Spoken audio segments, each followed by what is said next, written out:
आज की इस वीडियो में हम लोग देखेंगे टाइप 1 एक्सरसाइज 3.2 डॉक्टर केसी सिन्हा वर्ग 8।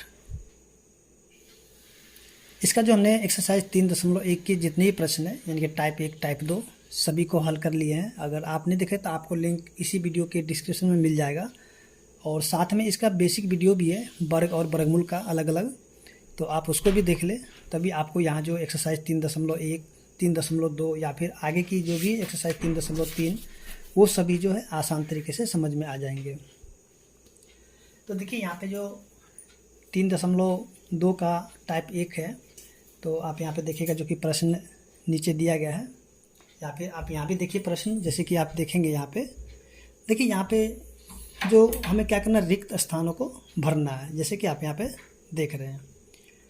अब यहाँ पे देखिए प्रश्न संख्या 1 में क्या दिया गया है, यदि किसी परिपूर्ण वर्ग संख्या के अंत में शून्यों की संख्या डैश हो तो उस संख्या का वर्गमूल पूर्णांक मिलता है। ठीक है, चलिए यहाँ पे हम लोग समझते हैं।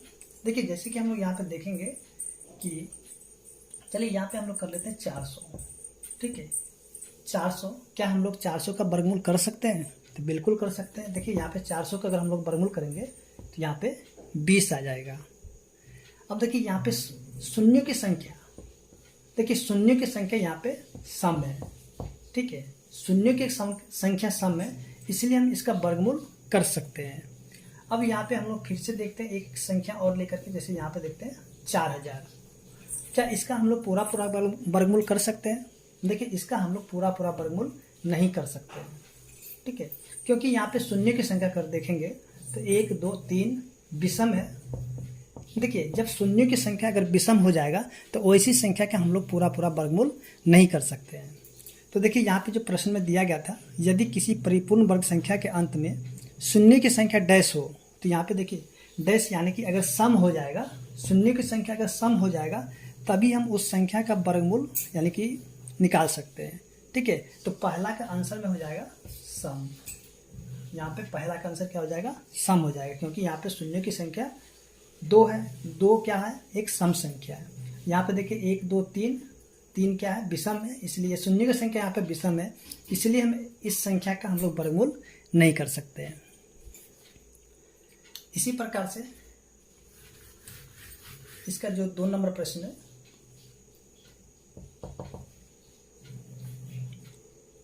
देखिए यहाँ पे हम लोग देखेंगे प्रश्न जो दिया हुआ, चलिए प्रश्न को लिखते हैं 9 3 6 0 0। तो यहाँ पे हमें ये बताना है कि जब हम इसका वर्गमूल कर लें, ठीक है, तो इसमें अंकों की संख्या क्या होगी। तो देखिए इसको बनाने का 2 तरीके होते हैं, एक सूत्र के द्वारा होता है और एक हम लोग ऐसे भी बना सकते हैं। तो देखिए सूत्र के द्वारा अगर हम लोग यहाँ पे देखेंगे, सबसे पहले सूत्र को हम लोग यहाँ पे ध्यान में रखते हैं, वर्गमूल में अंकों की संख्या अगर हमें निकालना होगा, देखिए जब सम हो, ठीक है, वर्गमूल में अंकों की संख्या हमें निकालना होगा जब यहाँ पे सम हो। ठीक है, सम हो तो उसके लिए हम क्या करेंगे, सीधी n/2 कर लेंगे। ठीक है, n/2 एक फार्मूला ये हो गया। और दूसरा अगर यहाँ पे ध्यान देंगे कि अगर ये विषम होगा तो यहाँ पे हम लोग कह सकते हैं कि यहाँ पे n + 1/2 हो जाएगा। ठीक है, ये 2 फार्मूले के द्वारा ये जो है इस तरह के जो भी प्रश्न होंगे, जब वर्गमूल में अंकों की संख्या पूछा जाए तो आप इन दोनों के सहारे निकाल सकते हैं। आइए हम लोग यहाँ पे पहले इसको समझते हैं। देखिए यहाँ पे हम लोग n निकालेंगे। सबसे पहले n, देखिए n यहाँ पे क्या होगा, तो n देखिए यहाँ पे जो यहाँ पे अंक दिए गए इन सभी को हम लोग गिन लेते हैं। तो 1 2 3 4 5, यानी कि n का मान 5 हो गया। अब इसमें हमें निकालना वर्गमूल में अंकों की संख्या, तो हम क्या करेंगे, यहाँ पे विषम है, देखिए n क्या, एक n = 5 है, 5 एक विषम संख्या है, इसलिए हम ये वाले फॉर्मूला का यूज करेंगे। तो देखिए यहाँ पे n + 1/2, तो यहाँ पे 5 + 1/2, ये हो जाएगा 6/2, काटेंगे तो 3, यानी कि ये जो वर्गमूल में अंकों की संख्या क्या हो जाएंगे, 3 हो जाएंगे। ठीक है, यहाँ पे वर्गमूल में अंकों की संख्या 3 हो जाएंगे। तो एक तरीका तो ये भी है और चलिए हम लोग इसका दूसरे तरीके भी देखते हैं कैसे हम लोग इसको निकाल सकते हैं। देखिए हमें यहाँ पे ये वाले फार्मूले को यूज नहीं करना पड़ेगा। आप या तो इस फार्मूले के याद कर लें। आपको जो एक्सरसाइज 3.3 में इस प्रकार के बहुत सारे प्रश्न मिलेंगे जो कि आपको ऐसे ही हल करना होगा। देखिए यहाँ पे हम करेंगे क्या कि देखिए हमें निकालना है वर्गमूल में अंकों की संख्या। तो यहाँ पे हम लोग क्या करेंगे, देखिए यहाँ पे 2 अंक पे जोड़ा लगाएंगे। देखिए 2 अंक पे जोड़ा, फिर यहाँ पे 2 अंक पे जोड़ा। अब देखिए यहाँ पे 1 अंक बच गया, तो यहाँ पे देखिए कितने अंक का जोड़ा लगा, 1 2, यहाँ पे 3। तो यहाँ पे वर्गमूल में अंकों की संख्या 3 हो जाएगा। एक तरीका ये भी है बनाने का, आप यहाँ पे 2 अंक पे इस प्रकार से जोड़ा लगा दें, ठीक है। तो यहाँ पे वर्गमूल में अंकों की संख्या 3 हो जाएगी। अब जो हम लोग यहाँ पे देखते हैं, चलिए इसका अगले वाले प्रश्न, चलिए अगले वाले प्रश्न जो है प्रश्न संख्या 3 में जो दिया हुआ 12 39 25 12 39 25 12 09 और इसमें भी पूछा जा रहा वर्गमूल में अंकों की संख्या।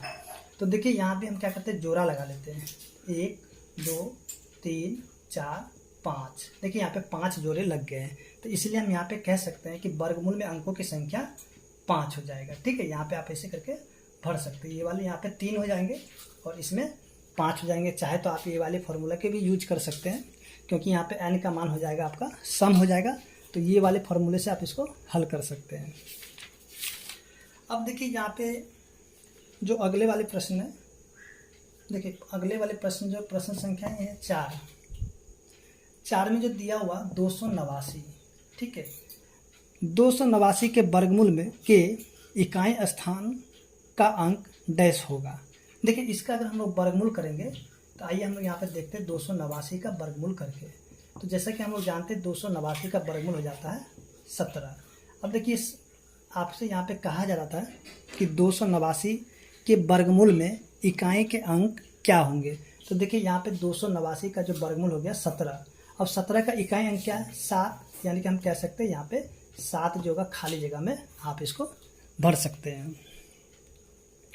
इसी प्रकार से यहाँ पे जो देखेंगे प्रश्न संख्या 5 में, देखिए 5 में जो दिया गया आपका 4000, ठीक है। तो कह रहा है यहाँ पे आपसे 4000 का वर्गमूल पूर्णांक यानी कि पूरा प्राप्त करने के लिए अंत में कम से कम डैश शून्य देना होगा। तो देखिए जैसे कि अभी हम लोग देखे थे प्रश्न संख्या 1 के लिए कि देखिए यहाँ पे सबसे पहले देखिए तो यहाँ पे जोड़ा लग गया और इस जीरो का जोड़ा नहीं लगा है, ठीक है। यहाँ पे हम लोग देखेंगे कि इस जीरो का जोड़ा लगा और इस जीरो का जोड़ा नहीं लगा। अगर इसमें हम एक जीरो और ला करके देंगे, ठीक है, तो देखिए अब इसका जोड़ा लग जाएगा और इसका भी जोड़ा लग जाएगा, यानी कि हमें इसमें कितने जीरो ला के देना हुआ। तो यहाँ पे हमें सिर्फ और सिर्फ 1 जीरो ला के देना पड़ा था, तो इसलिए हम यहाँ पे इसका आंसर लिखेंगे 1, ठीक है। यहाँ पे आपको ये बताना था कि इस 4000 में हम कितने जीरो ला करके रख देंगे तभी इसका हम लोग पूरा वर्गमूल प्राप्त कर सकते हैं। तो देखिए यहाँ पे 1 जीरो ला कर रख देंगे तो यहाँ पे पूरा वर्गमूल प्राप्त हो जाएंगे। तो देखिए यहाँ पे जो प्रश्न संख्या 1 यानी टाइप 1 का हल हो चुके हैं और उम्मीद करते हैं कि आपको समझ में आ गए होंगे। अब जो हम यहाँ पे देखते हैं प्रश्न संख्या 2, देखिए 2 में जो दिए गए, चलिए हम पहले प्रश्न को यहाँ पे लिख लेते हैं और उसके बाद जो आपको यहाँ पे दिखाते हैं। तो देखिए यहाँ जो प्रश्न संख्या 2 आप देख रहे हैं, देखिए यहाँ पे जो दिया गया 900 का वर्गमूल निम्नलिखित में कौन है। जैसे कि आप देखिए यहाँ पे 300 है और 3 पे पावर 10 है 30 है और यहाँ पे 3 पे पावर 100 है। तो देखिए यहाँ पे हम लोग सबसे पहले 900 का वर्गमूल ज्ञात करते हैं और उसके बाद देखेंगे इसमें से कौन सा ऑप्शन सही है। देखिए 900 का अगर हम लोग वर्गमूल करेंगे तो यहाँ पे ये 30 गुना में 30 हो जाएंगे और इसमें से हम एक 30 को जैसे ही बाहर निकालेंगे, यानी कि इसमें से दोनों में से जोड़ा लग जाएगा, उसमें से एक 30 को बाहर निकाल लेंगे। तो देखिए यहाँ पे 30 यानी कि 900 का वर्गमूल हो जाएंगे 30। तो देखिए इसमें से 30 कौन से है, तो देखिए यहाँ पे 30 ये वाले ऑप्शन है, यानी कि ऑप्शन नंबर 3 जो कि इसका सही उत्तर हो जाएगा। देखिए आपको जो है वर्गमूल से संबंधित बेसिक वीडियो यानी कि वर्गमूल किस प्रकार से निकाल सकते हैं, तो इसका बेसिक वीडियो भी दिया गया है और आगे आपको बताया जाएगा इन सारे प्रश्नों में कि हम लोग वर्गमूल जो है किस प्रकार से निकाल सकते हैं। अब जो यहाँ पे हम लोग देखते हैं प्रश्न संख्या 3।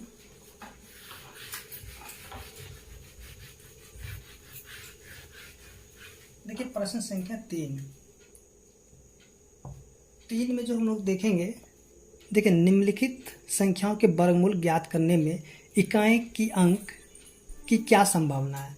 जैसे देखिए आप यहाँ पे ध्यान दीजिए, यहाँ जो दिया गया 9, 8, 0, 1, ठीक है। तो ये वाली संख्या के अगर हम लोग वर्गमूल कर देंगे तो इसके इकाई के अंक पर क्या क्या अंक आ सकते हैं, ठीक है, यानी कि कौन कौन से अंक आने की संभावनाएं हो सकती है। तो देखिए इसको बनाने से पहले हम लोग यहाँ से 1 से लेकर के 10 तक के वर्गमूल को यहाँ पे वर्ग को लिखते हैं। देखिए यहाँ पे जैसे कि देखेंगे, अगर 1 का हम लोग वर्ग करेंगे तो 1 हो जाएगा, 2 का 4 हो जाएगा, 3 का 9, 4 का 16। देखिए इकाई का अंक यहाँ पे ध्यान दीजिएगा 6 है। फिर 5 का 25, 6 का 36, इकाई का अंक यहाँ भी 6 है, यहाँ भी 6 है, ध्यान दीजिएगा। 7 का 49, यहाँ पे इकाई का अंक 9 हो गए, और 8 का 64, यहाँ पे 4 है, 9 का 81, उसके बाद 10 का वर्ग करेंगे तो यहाँ पे 2 0 हो जाएंगे, यहाँ के 0 हो जाएंगे। तो देखिए यहाँ पे आपसे पूछ रहा है क्या क्या संभावनाएं हो सकती है। तो देखिए यहाँ पे जो अगर 9801 का अगर हम लोग वर्गमूल करेंगे तो यहाँ पे कौन कौन से अंक आने की संभावनाएं हो सकती है। तो देखिए सबसे पहले हम लोग देखेंगे कि 1 का जब हम लोग वर्ग किए तो इसके इकाई का अंक यहाँ पे 1 आ गया है। उसका देखिए यहाँ पे 9 का जब हम लोग वर्गमूल के 81, यहाँ पे भी जो है 1 आया है। तो या तो हम यहाँ पे कह सकते हैं या तो यहाँ पे 1 या फिर 9, यानी कि दोनों में कोई भी यहाँ पे वर्गमूल होने की संभावनाएं हो सकती है, ठीक है। यहाँ पे इकाई का अंक या तो 1 हो सकते हैं या फिर 9 हो सकते हैं। इसी तरह से जो कि प्रश्न संख्या 3 के जो दूसरे वाले प्रश्न है, तो दूसरे वाले प्रश्न हम लोग देखेंगे जो बी नंबर है इसके, सॉरी बी नंबर नहीं, यहाँ पे ये वाले 1 है और ये वाले 2 है। देखिए यहाँ पे 9, 9, 8, 5, 6। अब यहाँ पे देखिए तो 6, देखिए यहाँ पे इकाई का अंक 6 है। तो देखेंगे यहाँ पे 6 किस में आए हैं। तो देखिए 4 का हम लोग वर्गमूल किए तो यहाँ पे इकाई का अंक 6 आ गए, ठीक है। तो यहाँ पे हम लिख सकते हैं 4। उसका देखिए 6 का जब हम लोग यहाँ पे वर्ग किए थे, 4 का वर्ग किए तो 16 और 6 का वर्ग किए तो यहाँ पे 36, यानी कि यहाँ भी इकाई का अंक 6 है। तो देखिए यहाँ पे इसका जब हम लोग वर्गमूल करेंगे तो यहाँ पे इकाई का अंक या तो 4 या फिर 6 जो है आ सकते हैं, यानी कि संभावनाएं हो सकती है। इसी तरह से यहाँ पे देखिए 3 नंबर 9, 9, 8, 0, 0, 1। तो देखिए यहाँ पे 1 है इकाई का, तो यहाँ पे 1 और 9, तो यहाँ से हम 1 और 9 को लिख सकते हैं, क्योंकि यहाँ पे 1 है तो इसलिए यहाँ पे 1 और 9 है। उसी तरह यहाँ पे 1 है तो यहाँ पे 1 और 9 हो जाएंगे। उसके बाद यहाँ पे जो प्रश्न संख्या 4 है 65, 76, 66, 65, 76, 66, 0, 25। इकाई का अंक देखिए 5 है, तो 5 देखिए सिर्फ ये वाले में यानी कि 5 में ही है, तो यहाँ पे सिर्फ और सिर्फ 5 हो जाएंगे। इसी प्रकार से अब जो है अगले प्रश्न को देखा जाए। देखिए अगले वाले प्रश्न जो दिए गए हैं,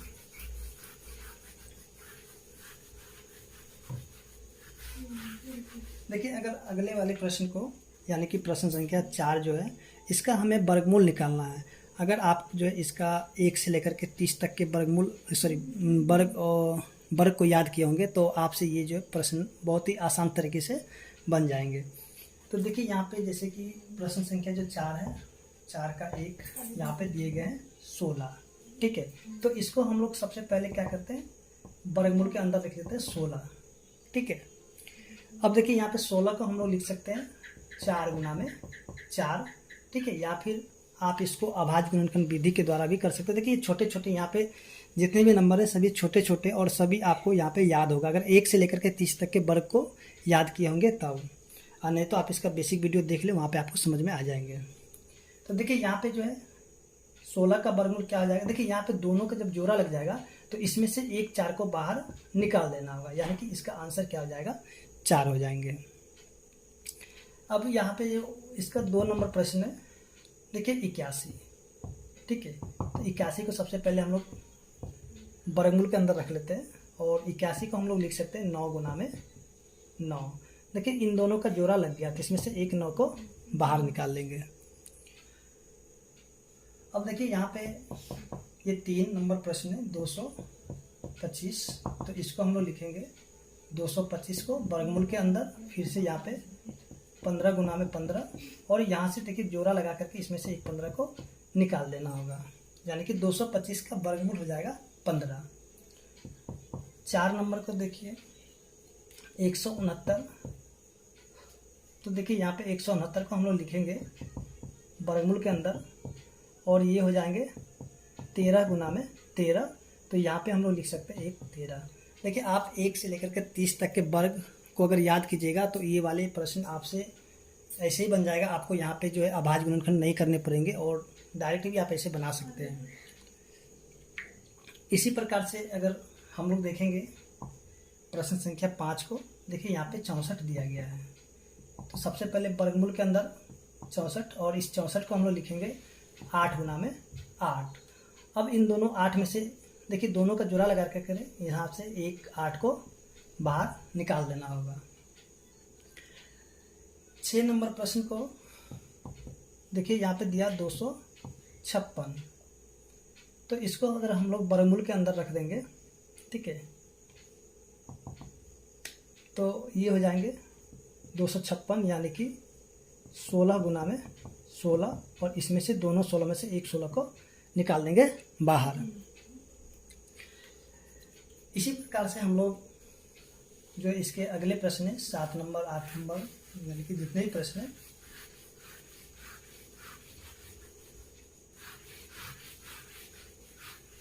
देखिए 6 के बाद दिया गया है 7 नंबर, सॉरी यहाँ पे 7 नंबर, ठीक है। तो 7 नंबर में अगर देखेंगे तो यहाँ पे जो दिए गए हैं 4900, ठीक है। तो इसको हम लोग लिखते हैं पहले वर्गमूल के अंदर। देखिए 49 का हम लोग वर्गमूल करेंगे तो 7 गुना में 7 हो जाएंगे। अब देखिए यहाँ पे 2 जीरो है, तो एक जीरो इस पे दे दीजिए और एक जीरो इस पर दे दीजिए, ठीक है। और यहाँ पे देखिए फिर से 70 और 70 का जोड़ा मिल गया है, तो यहाँ पे एक 70 को निकाल देंगे बाहर, इसलिए इसका वर्गमूल यानी कि 4900 का वर्गमूल हो जाएगा 70। अब 8 नंबर प्रश्न को देखेंगे तो यहाँ पे जो दिया गया है, सॉरी यहाँ पे 49, ठीक है, यहाँ 576, तो देखिए सभी के सभी जो है 30 तक के अंदर के हैं, ठीक है, यानी कि 30 तक के अंदर के अगर वर्ग याद होगा तो आपसे ये सभी के सभी आसानी तरीके से बन जाएगा। देखिए 576 को हम लोग लिख सकते हैं 24 गुना में 24, तो इन दोनों 24 का जोड़ा लगा करके इसमें से एक 24 को निकाल देना है बाहर। अब 9 नंबर प्रश्न को देखिए तो यहाँ पे दिया 289, यानी कि 289 हो जाएंगे आपके 17 गुना में 17, तो यहाँ पे एक 17 को निकाल देंगे बाहर। उसके बाद यहाँ पे आता है 10 नंबर प्रश्न 121, यानी कि 121 को रखते हैं वर्गमूल में, और यहाँ पे निकल जाएंगे 11 गुना में 11, ठीक है, तो यहाँ पे एक 11 बाहर आ जाएंगे। अब देखिए यहाँ पे जो 11 नंबर प्रश्न है 6400, तो इसको वर्गमूल के अंदर रख लेते हैं 6400 को। देखिए 64 को अगर हम लोग वर्गमूल करेंगे तो 8 गुना में 8 हो जाएंगे, ठीक है, और यहाँ पे 2 जीरो है, तो एक जीरो इस पे और एक जीरो यहाँ पे, ठीक है। अब इन दोनों में से जोड़ा लगा करके इसमें से एक 80 को बाहर निकाल देना है, तो यहाँ पे 6400 का जो वर्गमूल हो जाएगा 80 हो जाएंगे। तो उम्मीद करते हैं कि आपको जो प्रश्न संख्या 4 समझ में आ गया होगा।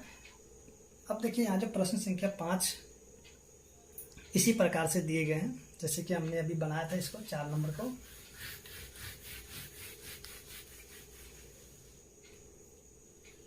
प्रश्न संख्या 5 में हमें वर्गमूल ज्ञात करना। जैसे यहाँ पे 23 गुना में 23 दिए गए हैं, तो इसको हम लोग वर्गमूल के अंदर रख लेते हैं। 23 गुना में 23, और देखिए यहाँ पे दोनों का जोड़ा लगा हुआ है, तो यहाँ से एक 23 को निकाल देंगे बाहर। अब 2 नंबर प्रश्न को देखिए, यहाँ पे दिए गए 49 गुना में 49, इसको भी वर्गमूल के अंदर रखते हैं, वर्गमूल के अंदर। तो इसमें से देखिए एक 49 को निकाल देते हैं बाहर। अब 3 नंबर प्रश्न को देखिए, यहाँ पे दिया हो 320 गुना में 320, तो यहाँ पे क्या करते हैं, इसको भी रखते हैं वर्गमूल के अंदर। 320 गुना में 320, और इन दोनों में जोड़ा लगा करके एक 320 को निकाल देंगे बाहर। उसके बाद 4 नंबर 31 गुना में 31, तो इसको 31 गुना में 31, यानी कि यहाँ पे एक तो 31 को निकाल देंगे बाहर। तो इस प्रकार से हम देखेंगे जो कि प्रश्न संख्या 5 है हल हो चुके हैं, और उम्मीद करते हैं कि आपको टाइप 1 समझ में आ गया होगा। हम लोग मिलते हैं अगले वीडियो में टाइप 2 के साथ।